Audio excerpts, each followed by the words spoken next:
یعنی وہ سیدھا راستہ جس پر چلنے والے کو اللہ کی رضا حاصل ہوتی ہے اور آخرت میں وہ کامیاب ہوتا ہے، وہ سیدھا راستہ دین اسلام ہے۔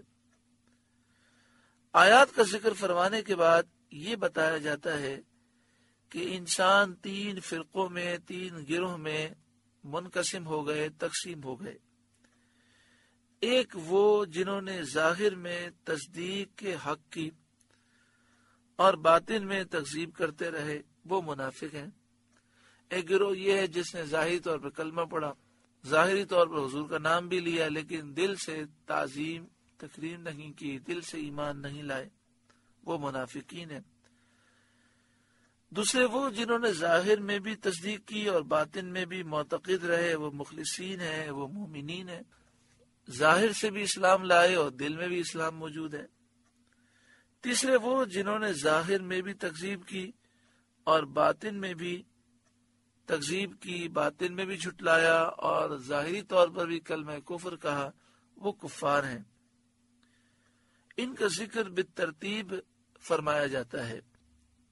وَيَقُولُونَ آمَنَّا بِاللَّهِ وَبِالرَّسُولِ، اور کہتے ہیں ہم ایمان لائے اللہ اور رسول پر، وَأَطَعْنَا، اور ہم نے حکم مانا، ثُمَّ يَتَوَلَّى فَرِيقٌ مِّنْهُمْ مِّن بَعْدِ ذَلِكَ، پھر کچھ ان میں سے اس کے بعد پھر جاتے ہیں اور اپنے قول کی، اپنی بات کی پابندی وہ نہیں کرتے۔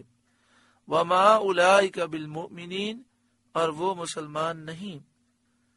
یہ لوگ منافق ہیں کیونکہ ان کے دل ان کی زبانوں کے موافق نہیں، دل میں کچھ اور ہے، زبان سے کچھ کہتے ہیں۔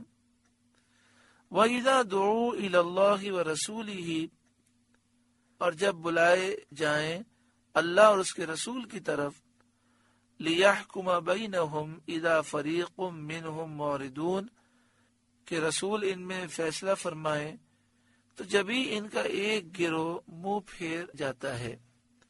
یعنی جب انہیں بلایا جائے کہ آؤ اللہ کے رسول کے دربار میں تاکہ رسول اللہ تمہارے درمیان فیصلہ کریں، تو ایک گروہ بھاگ جاتا ہے۔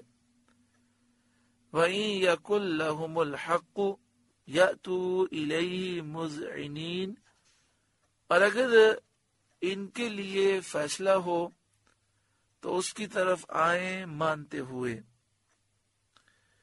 کفار و منافقین بار بار یہ تجربہ کر چکے تھے اور انہیں اس بات کا کامل یقین تھا کہ سید عالم صلی اللہ علیہ وآلہ وسلم کا فیصلہ سراسر حق، عدل اور انصاف ہوتا ہے۔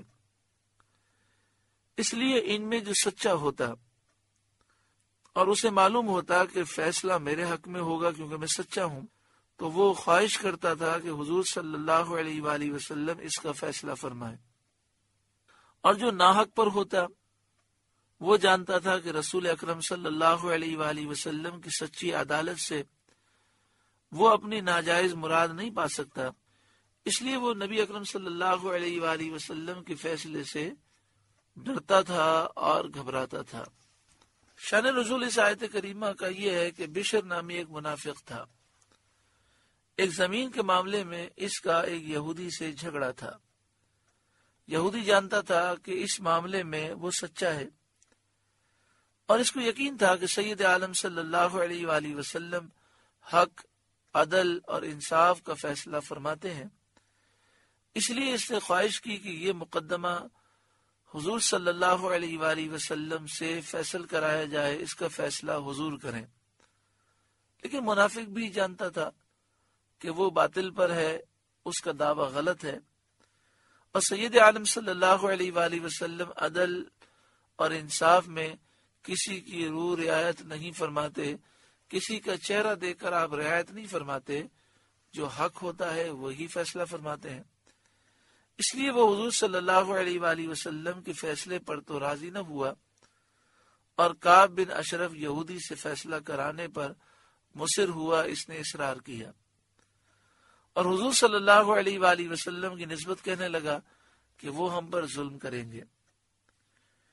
لیکن یہودی نے ضد کی، مجبوراً وہ نبی اکرم صلی اللہ علیہ وآلہ وسلم کی خدمت میں گیا آپ نے یہودی کے حق میں فیصلہ دے دیا۔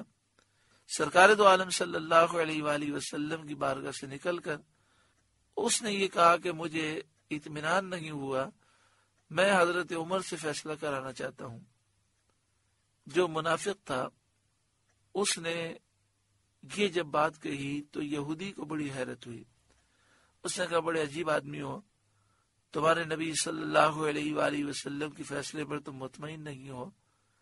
اس نے ضد کی اور کہا کہ میں حضرت عمر سے فیصلہ کرانا چاہتا ہوں۔ جب حضرت عمر رضی اللہ تعالیٰ کے دربار میں پہنچے اور یہودی نے یہ بات کہہ دی کہ ہم نبی اکرم صلی اللہ علیہ وآلہ وسلم سے فیصلہ کرا چکے ہیں اور حضور نے میرے حق میں فیصلہ دے دیا ہے، تو آپ نے فرمایا پھر تم میرے پاس کیوں آئے ہو؟ تو یہودی نے کہا کہ یہ نہیں مانتا، اس کا دل مطمئن نہیں ہے۔ تو حضرت عمر رضی اللہ تعالیٰ عنہ نے اس سے سوال کیا تو اس نے کہا کہ بات اسی طرح ہے۔ تو حضرت عمر رضی اللہ تعالیٰ عنہ نے فرمایا ٹھہرو میں آتا ہوں۔ آپ اندر تشریف لے گئے، تلوار لے کر آئے اور آپ نے فرمایا کہ جو میرے نبی کا فیصلہ نہ مانے اس کا فیصلہ عمر کی تلوار کرتی ہے، اور آپ نے اس گستاخ کا سر قلم کر دیا۔ اب یہاں پر آپ دیکھیں یہ واقعہ اتنا مشہور ہے، معروف ہے، سبھی مانتے ہیں۔ نبی اکرم صلی اللہ علیہ وآلہ وسلم نے حضرت عمر سے یہ نہیں فرمایا کہ اے عمر آپ نے قانون ہاتھ میں لے لیا، میری عدالت کے فیصلے سے پہلے آپ نے گستاخ کا سر قلم کیوں کر دیا؟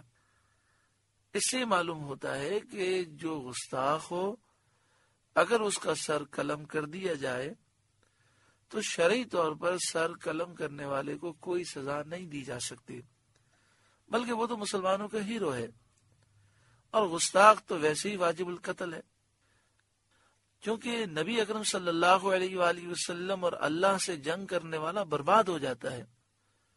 یہاں فرمایا وَإِن يَكُن لَّهُمُ الْحَقُّ يَأْتُوا إِلَيْهِ مُذْعِنِينَ، اور اگر ان کی ڈگری ہو، یعنی انہیں یہ محسوس ہو کہ فیصلہ ہمارے حق میں ہوگا، تو نبی اکرم صلی اللہ علیہ وآلہ وسلم کی طرف آتے ہیں مانتے ہوئے، اور جب محسوس ہو کہ فیصلہ ہمارے حق میں نہیں ہوگا کیونکہ ہم غلط کہہ رہے ہیں، ہم حق پر نہیں ہیں، تو حضور کے دربار سے دور ہو جاتے۔ افی قلوبہم مرض، کیا ان کے دلوں میں بیماری ہے، کفر کی بیماری ہے یا نفاق کی بیماری ہے؟ امر تابو، یا وہ شک رکھتے ہیں سید عالم صلی اللہ علیہ وآلہ وسلم کی نبوت میں؟ ام یخافون ان یحیف اللہ علیہم ورسولہ، یا یہ ڈرتے ہیں کہ اللہ اور رسول ان پر ظلم کریں گے؟ ایسا تو ہے نہیں، کیونکہ یہ وہ خوب جانتے ہیں کہ سید عالم صلی اللہ علیہ وآلہ وسلم کا فیصلہ حق سے تجاوز کر ہی نہیں سکتا، حق سے متجاوز ہو ہی نہیں سکتا، اور کوئی بددیانت آپ کی عدالت سے پرایا حق مارنے میں کامیاب نہیں ہو سکتا، اسی وجہ سے وہ آپ کے فیصلے سے اعراض کرتے ہیں۔ یعنی فرمایا گیا کہ اس بات کو تو یہ بھی جانتے ہیں کہ اللہ اور اس کے رسول کا فیصلہ حق فیصلہ ہے، تو یہ رسول اللہ کے دربار میں فیصلہ کرانے کیوں نہیں آتے؟ اس لیے کہ ان کے دلوں میں بیماری ہے، یہ شک میں مبتلا ہے، اور یہ محسوس یہ کرتے ہیں کہ نبی اکرم صلی اللہ علیہ وآلہ وسلم جب سچا فیصلہ فرمائیں گے تو یہ ان کے نفس پر گراں گزرے گا، اس لیے رسول اللہ صلی اللہ علیہ وسلم کی بارگاہ میں حاضر نہیں ہوتے۔ بل اولئک هم الظالمون، بلکہ وہ خود ہی ظالم ہیں۔ سورہ نور کا 6واں رکوع مکمل ہوا۔ دعا فرمائے اللہ تعالی اس ملک پاکستان کی حفاظت فرمائے اور اسے اسلام کا قلعہ بنائے، اسلامی نظام مصطفیٰ نصیب فرمائے، اس ملک میں اہل حق کو بیداری، اتحاد اور غلبہ نصیب فرمائے، اور جو اس ملک کے غدار ہیں، اس ملک کے دشمن ہیں، اسلام کے دشمن ہیں، اللہ تعالیٰ ان قوتوں کو نیست و نابود فرمائے۔